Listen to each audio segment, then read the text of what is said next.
ಮಕ್ಕಳೇ, ಮೊದಲು ಶ್ಲೋಕವನ್ನು ಕೇಳಿ ನಂತರ ಅಭ್ಯಾಸ ಮಾಡೋಣ.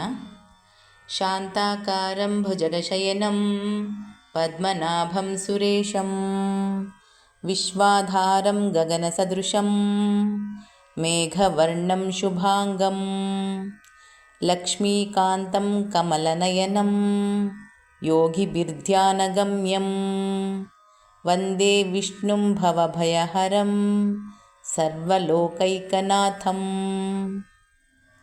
ಇದು ಶ್ರೀ ವಿಷ್ಣುವಿನ ಸ್ತೋತ್ರ. ಈಗ ಅಭ್ಯಾಸ ಮಾಡೋಣ.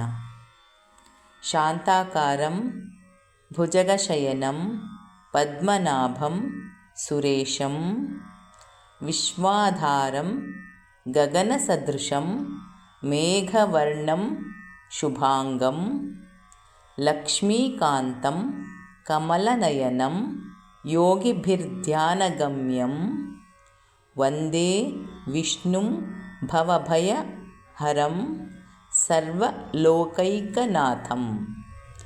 ಶಾಂತಾಕಾರಂ ಭುಜಗಶಯನಂ ಪದ್ಮನಾಭಂ ಸುರೇಶಂ ವಿಶ್ವಾಧಾರಂ ಗಗನಸದೃಶಂ ಮೇಘವರ್ಣಂ ಶುಭಾಂಗಂ ಲಕ್ಷ್ಮೀಕಾಂತಂ ಕಮಲನಯನಂ ಯೋಗಿಭಿರ್ಧ್ಯಾನಗಮ್ಯಂ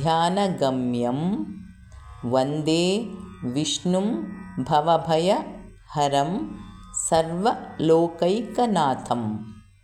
ಶಾಂತಾಕಾರಂ ಭುಜಗಶಯನಂ ಪದ್ಮನಾಭಂ ಸುರೇಶಂ ವಿಶ್ವಾಧಾರಂ ಗಗನಸದೃಶಂ ಮೇಘವರ್ಣಂ ಶುಭಾಂಗಂ ಲಕ್ಷ್ಮೀಕಾಂತಂ ಕಮಲನಯನಂ ಯೋಗಿಭಿರ್ಧ್ಯಾನಗಮ್ಯಂ ವಂದೇ ವಿಷ್ಣುಂ ಭವಭಯಹರಂ ಸರ್ವಲೋಕೈಕನಾಥಂ.